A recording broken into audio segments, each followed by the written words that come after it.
Welcome to Karavan, and it's so nice to have you here with your box. It's called Outside the Box, right? Yeah. Do you want to tell me a little bit about this project and what you're exploring in it? The project is about juggling and circus, but not directly into juggling into circus. It's about everything that surrounds the practice.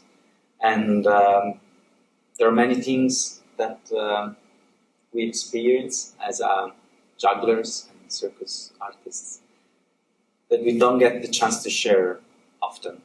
And this project, I think it was born with the idea of trying to tackle those places.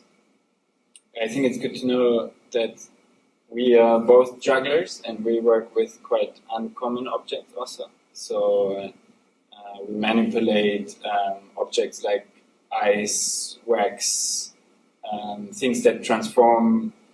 Andrea's work, one piece is really about polystyrene and the touching and the different shapes. And I think when we do this research, we experience a lot of the touch, the smell, the nice details that the public in front of you in a big theater, they will never see. So I think this was one starting point, was like, okay, how can actually people jump in our position when we research with material, that they have the small details and the touch themselves and not only get a performance delivered, but they are in the material themselves.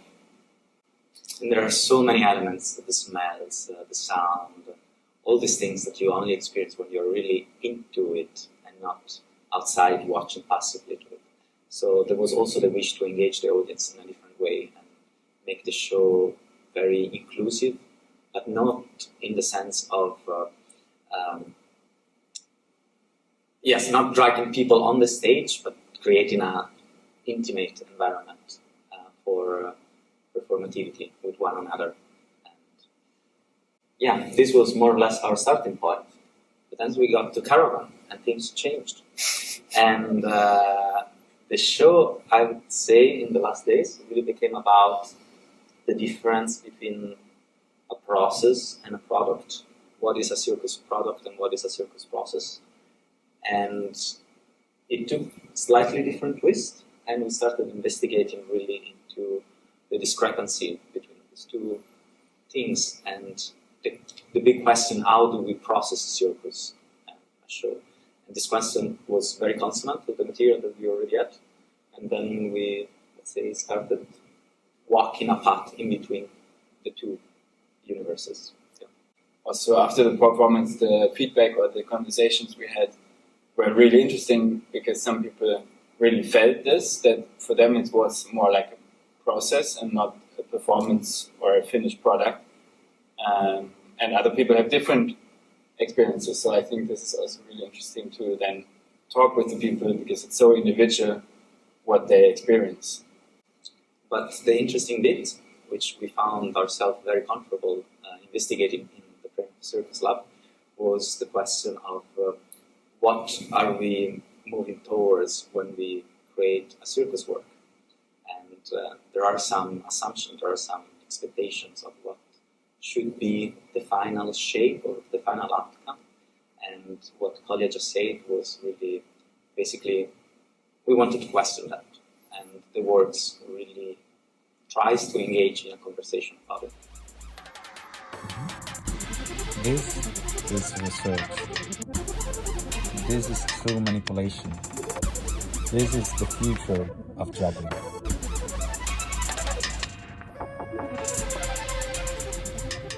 Do you feel like it's kind of a new genre, like participatory circus experience? Or I think the participatory aspect is really not new in performing arts, but it's rather not common in circus and contemporary circus.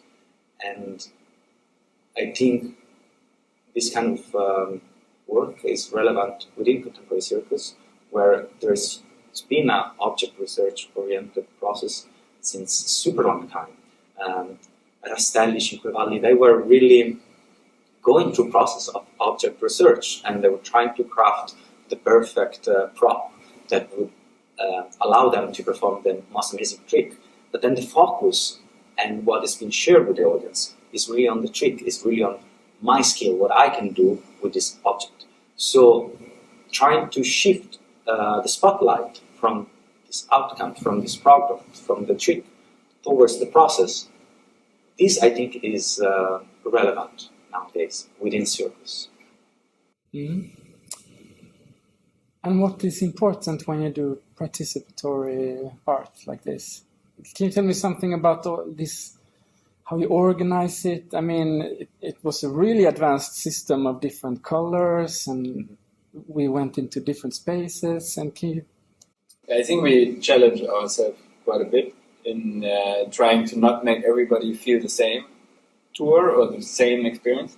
So we have many subgroups that after a while some people leave, go to another room, experience something different. But logistically, this is quite demanding, and we spend hours putting the puzzle together, estimating the time. How long do they need to melt the ice here? Is it 10 minutes? So after 10 minutes, we swap, and this was quite a challenge, puzzle. But it's fun also, and then it also really depends on how the people are. Sometimes it goes faster, sometimes it goes slower. Some are a bit more hesitant. Some go really wild with the material. And I think that's also fun to experience it. And I'm curious how it's the next time when we have more people. Yeah, I think it's fun to work with people. It's definitely new for the two of us. So there is a challenge within it. And yes, it was a mental labyrinth to try to track down all the different experiences and to overlap them in the same timeline. But it's a learning process, and we are definitely improving our knowledge of it. And you also have elements of people performing to each other, or not performing, but they see each other. I don't know how much you want to reveal about this, but what's your thoughts about this? Yes, there is an element of performativity in circus, and there is a particular feeling of performing for someone else. And as experienced as you get, you still feel it every time you go on stage. So how to introduce this in a comfortable and safe way was one of the questions. We came up with a couple of solutions that maybe we don't reveal, but we tried to include this element inside of the whole picture. And I mean, you as jugglers, when you explore objects, I guess you most of the time have a thought that how can this object be performative? How can I do something with this that an audience will enjoy? Do you also explore objects without that thought, just exploring with your sense, because I guess there's a little difference there, in how you relate to the object. Can I perform with this, or do I just explore this without any thoughts about what it can do? Yeah, for me, I think it's really depending on the project. If there's a thought about a performance or a topic or an outcome that is already kind of on the table, and then there's some weeks of research where it's really open, where there's no idea yet. And I think this is for me, quite important to kind of create new vocabulary with objects, saying, okay, I just researched with eyes, and then after that week, I can say, okay, what is the eyes actually telling me? What could it tell the audience?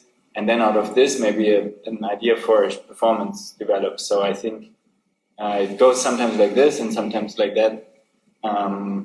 But there's a lot that the objects themselves already tell. So I think it's good to listen to that first and then to make it into a work to share. And in the end, you want this to be like a show that you run or for touring for years. Yeah, so. And I think it would be very interesting to place this work next to something that is completely the opposite. So extremely performative and audience oriented, different way. Nice. Okay. Anything else you want to say? Like, Yes, that something this open, like the Circus Lab, was just perfect for us, like because it really allows us to experiment and not go towards a finished product. So it was really good to be here, and thank you very much. thank you so much. Really I nice to think have the you here. concept really supports this idea of like facilitating a process rather than a product. Like it's not that we rehearse every day 5 times the whole thing, but that the space is open, that we can research, and we had 2 moments with audience, which was super nice to work with local people, so we can work in the days between to develop it further. And for this, it's great to have something like this laboratory here. Yeah. Nice to hear. Okay, guys. Thank Thank you so much.